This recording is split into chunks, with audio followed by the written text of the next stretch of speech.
duhet ta nis me policit në fakt, sepse mua nuk më ka ndodhur asnjëherë që të ndaloj policia dhe të më kontrolloj gomat, nëse i kam gomat e dimrit apo jo, në rrugë. Flas gjithmonë për situata ku pritet të ketë mot apo rreshje.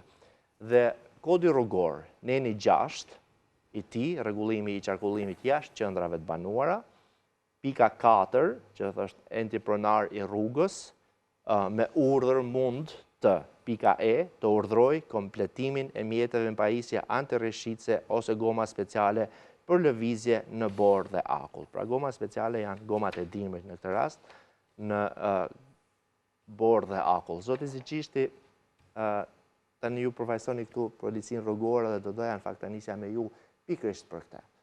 Përse nuk ndodh, po merremi pastaj me pjesën e ndërgjegjësimit dhe të edukimit të njerëzve, por përse nuk ndodh që me 15 nëntor e deri me 31 mars, të vitit pasardhës, policia të ketë një kontroll të shtuar dhe detyrim për kontrollin e mjeteve për gomat e dimrit dhe pajisjen me zinxhir, në parambajtjen e zinxhirëve në automjete kur ato janë të udhëtuar në zona malore.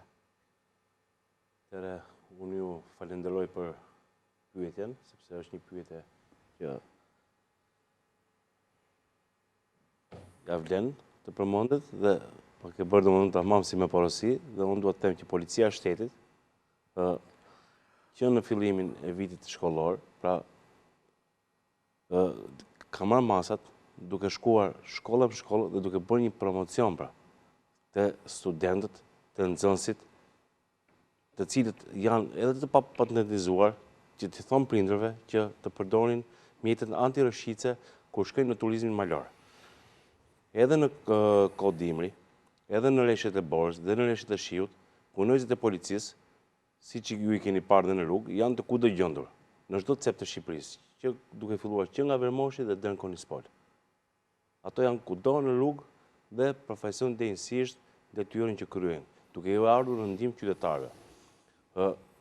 Policia rrugore ka vazhduar me kontrolle intensive, edhe para kohës së rreshjeve të shiut, pra në futjen e sezonit dimëror, por edhe në sezonin dimëror për kontrollin e gomave dhe mjeteve antirreshitës që janë zinxhirët, për mjetet të cilat lëvizin në zonat malore dhe në zonat ku ne e quajmë si pikë rreziku që bie borë, pra kemi rreshje bore dhe shiu.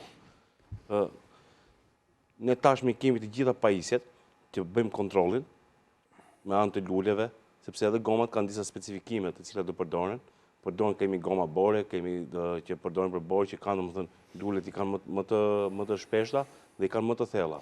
Dhe policia rrugore ka marrë masa, bilës ne kemi marrë dhe masa administrative për ata drejtues mjetit duke ndaluar dhe i ndërprer udhëtimin që ato të rikthehen. Vetëm shumë mund zgjidhet. Po, duke ndërprer udhëtimin, pra, nëse një drejtues mjeti nuk ka mjetet antirreshitse që janë zinxhirët, atëherë policia rrugore, agenti policisë verifikues e ndalon të mjetit të kryejë udhëtimin të vazhdojë drejt zonës malore.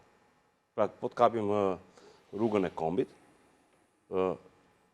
agentët e policisë rrugore kanë dalë në pika Kyçe, ku i kontrollojnë mjetet dhe e shikojnë nëse i ka në bagazh, pra në bagazh këto mjete apo nuk i ka. Nëse nuk i ka, mjeti nuk do vazhdojë udhëtimin. Të ndërhyj pak? Po, patjetër. Atëherë, duke qenë se dhe misioni është për mbrojtjen e konsumatorëve, policia e para i herë t'i kontrolloj gomat edhe të verës, se te kontrolli teknik i mjeteve, se që aty duhet filloj problemi, nuk kontrollojnë gomat i vetëm një element që nuk ka asnjë shënim, është gjendja e gomave të mjetit. Ndërsa përsa i përket pjesës në kohën e keqe me ngrica me këto, për fat të keq i nderuar, miku im, policia e ka pjesën e fundit kontrollin e gomave. Sepse dhe në situatat të tilla, për çudi, 2 vjet e fundit, policia nuk ka qenë fare e pranishme në rrugë, edhe kur ka qenë kohë e keqe, edhe kur ka qenë ngrica, edhe kur trafiku vajti 25 km në rrugën e Elbasanit. Sepse mjetet që kanë në dispozicion e kanë mundësinë të paktën t'i sqarojnë, se këtu po flasim për mbrojtjen e njerëzve. Emisioni Alert ka një drejtim të fiksuar, mbrojtjen e njerëzve. Dhe unë kur them, kemi shqetësime të shumë kategorive që ndodhin qarkullimi rrugor dhe policia për fat keq, po ti nuk e përfaqëson atë pjesë, se unë e di atë, se ti ku je, pra kontrollet... Përkushtimi i fisnikut është i lartë, me thënë drejtë. Përkushtimi i fisnikut është i lartë. Jo, e lëm, shiko, profesionalisht është problem tjetër, se unë e kam kolegë, por këtu ka një gjë. Nuk është në atë lartësi që duhet ishte policia rrugore, sidomos në periudha tilla. Tashi, meteorologjia lajmëron. Data 2, 3, 4, 5, 6, 7 do të ketë fenomene atmosferike mbi mesataren, të shtuara. Ishte detyrim që tek ura e Milotit, jo më tutje, sepse janë 24 km derisa të vesh tek fillimi i rrugës kombit me autostradë, po themi. Po, afër rreshene. Që në urën e Milotit.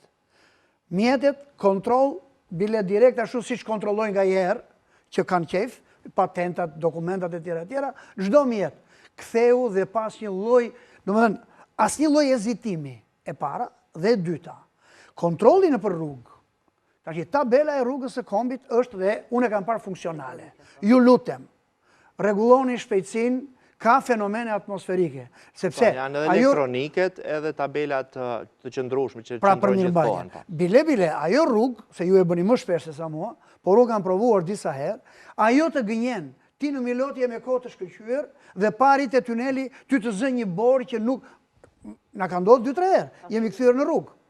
Pra, fenomenet ekzistojnë, janë zonat të tilla dhe policia, sidomos në këto raste, duhet ishte më pranë njerëzve, sepse ne kemi dhe raste të tjera, ku ndodh një aksident i vogël rrugor, një përplasje vogël mjetesh, bëhet vargu edhe 10 kilometra dhe nuk është një punonjës policie të shkoj me motor, të qetësoj njerëzit.